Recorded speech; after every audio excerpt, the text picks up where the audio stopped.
In this lesson, I want us to gradually tackle one of the most difficult challenge that you would face while learning the Arabic verbs or the conjugation of the Arabic verbs, and that is the categorization of the Arabic verbs. First, sometimes you would see a verb having three letters, like the verb fa'ala, or let's even use the verb qatala. And when you go further, you also see a verb looking like this verb, like when you see qatala, and you will still be told that this also is a verb. You would even see that this verb will even change to qatala, and you will still be told that this is also a past tense verb. In short, this verb could even become ekotatala. So you get confused, like how do we now know which category each of the verb fall into? Now, if you are patient, I want to walk you step by step so you can understand how the verbs are categorized. First, just know that all of the verbs of the Arabic language fall into two major categories. The first categories of verb is what we call al-fi'lu thulathi, the three-letter verbs. So these verbs, you will see that they have three letters originally. No addition, no subtraction. The second category of verbs are those that we call al-fi'lu ruba'i, the four-letter verbs. Now, each of these two categories are further categorized into two. Let's take the first category, which are verbs having three letters. In the English language, we call these triliteral verbs, verbs with just three letters. From this, you can give lots of examples like qatala, you can give fa'ala, dhahaba, shakara, sa'ada, bahatha, kanasa. These are verbs under this category. Doroba, these are verbs under this category, having three letters. On this category, I said they are further categorized or subcategorized into two.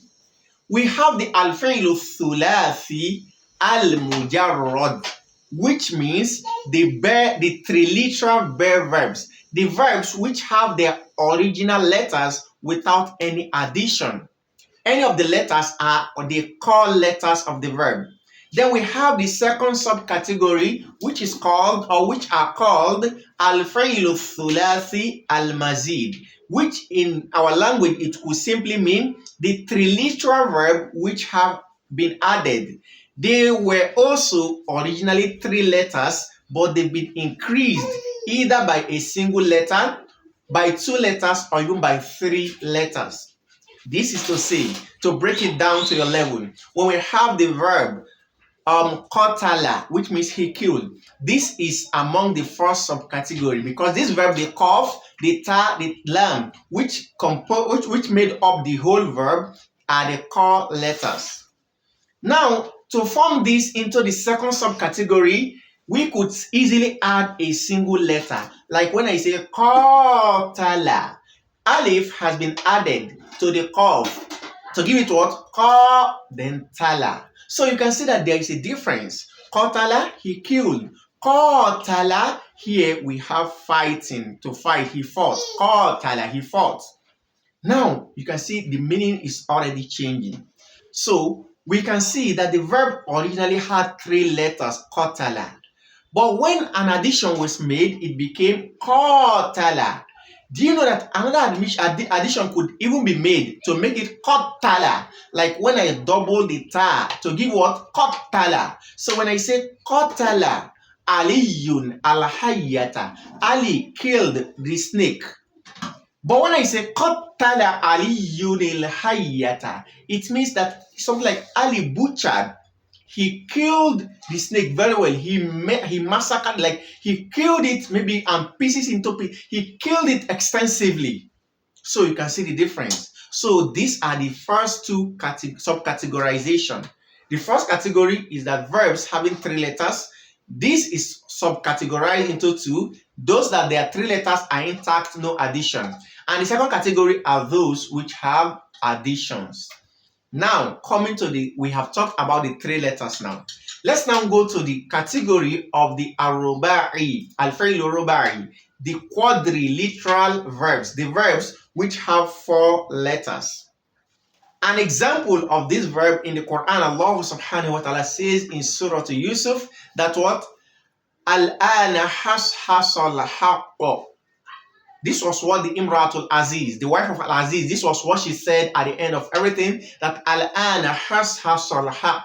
The word hashasal means to become apparent, clear, unhidden, unveiled. So hashasal, when you look at this verb, it has how many letters? 4 letters. Ha, sod, ha, and sod. These 4 letters, there is no addition. These are the core, basic, fundamental letters. No addition has been made. So this is an example of 4-letter of quadrilateral verbs, verbs which have 4 letters, no addition. Now, this type of verbs, they are categorized into 2. The first category is what we have mentioned, the ones that have 4 letters originally. Now, the second category or subcategory is the ones that addition has also been made. This type, we call them al-fi'lu ruba'i al-mazid. That is the quadrilateral verbs which have been increased either by 1 letter majorly. Like when we say tahashasha. The word was hashasha originally. Now I added what? Ta to make it tahashasha. Since I would want you to understand this topic very well, let's hold it here and revise. We said the verbs of the Arabic language are categorized majorly into 2. The first category is the trilateral verbs. Now we have trilateral verbs which are bare, no increment, and we have trilateral verbs which have been increased. An example is the verb jalasa. Jalasa is a 3-letter verb. Now you could increase it to 4 by saying ajilasa, and the meaning will change. Because when you simply say jalasa Muhammadun, it means Muhammad sat. But I can change it by adding hamza to it and say ajilasa Muhammadun aliyan. Muhammad made Ali to sit. So the verb jalasa has been increased with a single letter. Now coming to the second major category of the verbs which have 4 letters. I said these verbs having 4 letters, we also have al-ruba'i al-mujarrad, the 4-letter verbs which are original, and al-ruba'i al-mazid, the 4-letter verbs which have been increased by a letter. An example, we use the verb ka'a, then ka'a as an increment. This is just a foundation. When next we meet, we discuss further from here. But I want you to have this basic knowledge so when next we meet, it will not be new to you. Ila dhalik al-hin. Make sure you like, share with your friends, your comments at the comment section. Let me know what is troubling you in the Arabic language so we can come up to discuss it further, inshallah. When next we meet, we continue. Make sure you like, share with your friends, your comments at the comment section. Do not forget to hit on the join button to join our membership for members only content. Ila an naltaqi ma'as salama.